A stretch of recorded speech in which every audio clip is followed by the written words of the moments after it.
जय हिंद दर्शक मित्रों। आज 25 जनवरी के दिन हमारे देश में 14वां राष्ट्रीय मतदाता दिवस मनाया जा रहा है। सन 2011 से इस दिन के शुरुआत की गई थी ताकि मतदाताओं में जागृति फैलाई जा सके और ज़्यादा से ज़्यादा लोग मताधिकार का उपयोग करें और ज़्यादा से ज़्यादा वयस्क जो उस सीमा तक आयु सीमा तक पहुंचे हैं कि जहां पर उनको मतदान का अधिकार मिल सकता है वो अपना पंजीकरण कराएं। दोस्तों, इस बारे में चर्चा करने से पहले अगर आपने हमारे चैनल को लाइक, शेयर या सब्सक्राइब नहीं किया है तो कृपया लाइक, शेयर और सब्सक्राइब करें और बेल आइकन का बटन दबाएं ताकि आने वाले वीडियो की जानकारी आप तक पहुंच सके। दोस्तों, मतदान का अधिकार यानी क्या होता है कि वो एक ऐसा अधिकार है जिसके द्वारा उस देश का नागरिक अपने शासक का चुनाव करता है हर स्तर पर, चाहे वो ग्राम पंचायत हो, विधानसभा के चुनाव हो या देश के चुनाव हो। यानी वो नागरिक उस पर कौन शासन करेगा उसका चुनाव वो अपने द्वारा करता है, उसकी इच्छा से शासकों का चुनाव होता है। और जनतंत्र के लिए ये मतदान का जो अधिकार है वो उसकी आत्मा है। अगर मतदान का अधिकार नहीं है तो जनतंत्र नहीं है। इसलिए इस जनतंत्र में मतदान अधिकार का इतना महत्व है। रही भारत देश की बात, तो भारत देश का जो इतिहास है उसमें पुराने जमाने में कई गणराज्य हुआ करते थे जिनमें लोगों की राय का महत्व रहता था। राजा भी लोगों को पूछकर निर्णय लेता था, जैसे कि लिच्छवी साम्राज्य हो या शाक्य गणराज्य हो। ऐसे कई गणराज्य थे जहां पर परिषदों का निर्माण किया जाता था और हजारों की संख्या में गांवों के प्रतिनिधि, समाजों के प्रतिनिधियों को जमा कर कर किसी भी विषय पर बहुमति से निर्णय लिया जाता था। यानी हमारे देश में लोकतंत्र की एक बहुत पुरानी परंपरा है।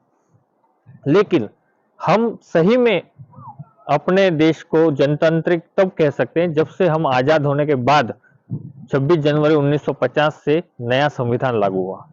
हम बड़े भाग्यशाली हैं कि हमारे संविधान निर्माताओं ने हमें मताधिकार का उपयोग करने का जो अधिकार दिया है उसमें किसी भी तरह का भेदभाव किया नहीं गया है। हर भारतीय को वो अधिकार दिया गया है, चाहे वो किसी भी धर्म का हो, किसी भी लिंग का हो, किसी भी वर्ण का हो, किसी भी संप्रदाय का हो या उसकी आर्थिक स्थिति कैसी भी हो। इन सारी चीजों को छोड़कर सभी जो भारतीय नागरिक 18 वर्ष की आयु सीमा पूर्ण कर चुके हैं वो सभी मतदान का अधिकार रखते हैं, उन्हें प्राप्त है। लेकिन मित्रों, क्योंकि ये एक संवैधानिक अधिकार है, मूलभूत अधिकार नहीं है, इसलिए वो ऑटोमेटिक आपको नहीं मिलेगा। अगर आप 18 साल के हो गए तो उसके बाद भी आपको एक मतदाता के तौर पे पंजीकृत होना पड़ेगा, तभी आप मतदाता बन सकते हैं और तभी अपने अधिकार का प्रयोग कर सकते हैं। लेकिन इसके लिए क्या करना चाहिए, तो हमारे बीच ये जागृति नहीं है। निर्वाचन आयोग बहुत प्रयत्न करता है कि हर इंसान तक, हर नागरिक तक इस बात को पहुंचाया जा सके। मित्रों, दो तरीके हैं जिन दो तरीकों से आप अपने आप को मतदाता के तौर पे पंजीकृत करा सकते हैं अगर आप 18 साल की आयु पूरी कर रहे हैं। शुरुआत में पुराने जमाने में ये जो तारीख थी ये 1 जनवरी थी, लेकिन आज के भारत में आपको 4 अलग अलग तारीखों पर अपनी उम्र 18 साल होने के बाद पंजीकृत होने का लाभ दिया जाता है। जैसे कि 1 जनवरी, 1 अप्रैल, 1 जुलाई और 1 अक्टूबर। इन चारों डेट्स पर अगर आपकी उम्र 18 साल पूरी होती तो उसके बाद जो भी अभियान है या तो उसके बाद आप सीधे ऑनलाइन फॉर्म भर के भी अपने मतदाता के तौर पर रजिस्टर्ड हो सकते हैं। इसके लिए दो तरीके, एक ऑफलाइन है एक ऑनलाइन। ऑफलाइन में आप अगर नया रजिस्ट्रेशन करा रहे हैं तो फॉर्म नंबर 6, और अगर समझ लीजिए आप कहीं और नाम दाखिल, आपका नाम है और वहां से यहाँ शिफ्ट हो रहे तो फॉर्म नंबर 7, अगर नाम निकालना है, कोई ऑब्जेक्शन है, फॉर्म नंबर 8। इस तरह के अलग अलग फॉर्म भरकर आप अपने विस्तार के बूथ लेवल ऑफिसर को या तो सीधे जो आपका मतदाता नोंदणी अधिकारी है उस तक ये फॉर्म पहुंचा सकते हैं, पोस्ट से भी भेज सकते हैं। उस फॉर्म के आधार पे आपका पंजीकरण का जो प्रक्रिया है वो होगी। इसके अलावा अगर आप ऑनलाइन प्रक्रिया करना चाहते हैं तो पहले इलेक्शन कमीशन ऑफ इंडिया ने एक वेबसाइट बनाई थी, एक पोर्टल बनाया था, नेशनल वोटर सर्विस पोर्टल, जो कि अब दूसरी वेबसाइट पर हस्तांतरित किया गया है, जिसका जो नाम है voters.eci.government.in। इस पर आप जाकर ऑनलाइन अपना रजिस्ट्रेशन या शिफ्टिंग वगैरह जो भी कोई प्रक्रिया है वो कर सकते हैं। इस पर सभी विकल्प उपलब्ध है। जब आप इस वेबसाइट को खोलेंगे तो आपको सबसे पहले लॉगिन यानी रजिस्टर करना पड़ेगा खुद को। एक लॉगिन होंगे आप, उसके बाद आप फॉर्म 6 भर के नया नाम दाखिल करा सकते हैं। कहीं से आप शिफ्ट हुए हैं तो वो भी आप कर सकते हैं। और अगर कोई नाम के प्रति जो कि पहले से वोटर लिस्ट में आया हुआ है उसको निकालना है या उसके प्रति आपका कोई ऑब्जेक्शन है तो वो भी रजिस्टर करा सकते हैं। आप एनआरआई हैं, क्योंकि भारत देश जो एनआरआई हैं कुछ दिनों से दूसरे देश में रह रहे हैं लेकिन वहां कोई नागरिकता उन्होंने ली नहीं है, उनको भी ये सुविधा देता है कि वो मतदान का अधिकार अपना प्रयोग कर सके, तो वो भी इस पर पंजीकरण करा सकते हैं। इस वेबसाइट के दूसरे फायदे हैं कि आपको अपना नाम किस बूथ पर है या तो अपना कौन सा बूथ लेवल ऑफिस अधिकारी है, इसकी जानकारी भी इस वेबसाइट के माध्यम से आपको मिल सकती है।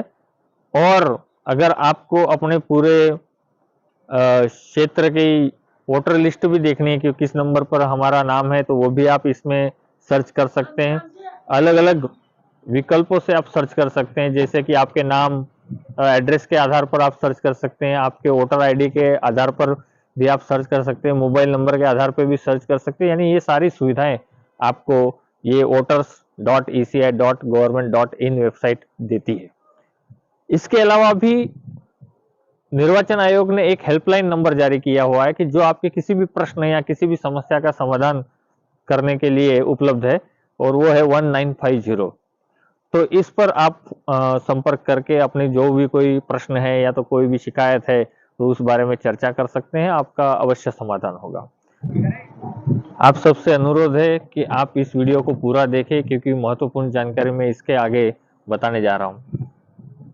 मतदान का जो अधिकार है उसका प्रयोग करना जनतंत्र के लिए कितना महत्वपूर्ण है और उसके क्या परिणाम हो सकते हैं, इस बारे में अगर हम समझने की कोशिश करें और उसके महत्व को जाने और हमारे देश में हमको जो अधिकार मिला है उसके मूल्य को जाने, तो आपको एक दो उदाहरण देना चाहता हूँ। आपको पता है हिटलर जो कि एक सरमुखत्यार का प्रतिबिंब बन गया कि अगर किसी को सरमुखत्यार कहना है या किसी को हम ऐसा बताना चाहते हैं कि वो ऐसा शासक है जो किसी की नहीं सुनता, तो हम उसके पर्याय में हिटलर के नाम का प्रयोग करते हैं। लेकिन आपको जानकर आश्चर्य होगा कि वो भी चुनकर आया था, वो चुनकर ही प्रधानमंत्री तक पहुंचा और उसके बाद उसने आगे सारे देश को अपने हाथ में लिया। तो चुनाव करते वक्त आप किस तरह मताधिकार का उपयोग कर रहे हैं वो ज्यादा महत्वपूर्ण हो जाता है, और उसलिए आपको मतदान में हिस्सा लेना चाहिए ताकि अच्छे योग्य शासक का आप चुनाव कर सकें। आज भी कई देश, जैसे कि भारत के बाद अगर दूसरी बड़ी जनतांत्रिक व्यवस्था है ऐसा जिसका दावा है अमेरिका का, तो उस देश में भी 1965 तक गोरे लोग ही मतदान कर सकते थे, काले लोगों को मतदान करने से रोका जाता था। और कई गरीब लोगों को भी, जो गोरे थे लेकिन गरीब थे, उनको भी मतदान करने से रोका जाता था, जिसके खिलाफ मार्टिन किंग लूथर जूनियर के नेतृत्व में कई आंदोलन हुए। उसके बाद जाकर के उनको वो अधिकार मिले 1965 में। और उसके बाद आज तक भी अमेरिका में कई ऐसे नियम है कि जो कई लोगों को मताधिकार से दूर रखते हैं। कई जगह तो मतदान के लिए टैक्स भी लिया जाता था कि अगर आपको मतदान बनना है तो आपको टैक्स देना पड़ेगा। तो इस तरह के सारे दुर्भाग्यपूर्ण घटनाक्रम से हम लोग बचे हुए हैं, तो हमको हमारे मताधिकार का उपयोग करना चाहिए। दोस्तों, जब पहला चुनाव हुआ 51-52 में, तो सिर्फ 47.67% मतदाताओं ने अपने मत प्रयोग का उपयोग किया। उसके बाद हम 1962 में 50% का आंकड़ा पार कर पाए। लेकिन अगर आखिरी चुनाव देखें 2019 का लोकसभा चुनाव, तो सिर्फ 67.40% लोगों ने अपने मतदान का उपयोग किया। अब 30 करोड़ जैसे मतदाता, जिनमें ज्यादातर युवा, शहरी, पढ़े लिखे लोग थे, वो इस मतदान की प्रक्रिया से दूर रहे। जबकि हम सबको मतदान से जुड़ना चाहिए। पढ़े लिखे लोगों को ये नहीं समझना चाहिए कि ये बड़ा ही